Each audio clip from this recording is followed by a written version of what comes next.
रूठो न साईं ना मुख मोड़ो, आया शरण में तेरे। तन मन वारूं सुध बुध हारूं, आके चरण में तेरे।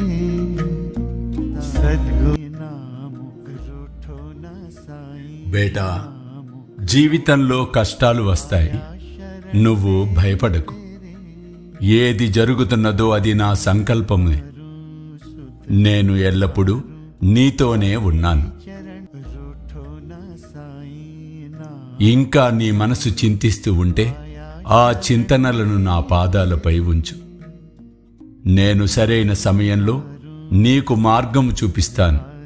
ఈశ్వరునిపై నమ్మకముంచు, అంతా మంచిగానే ఉంటుంది.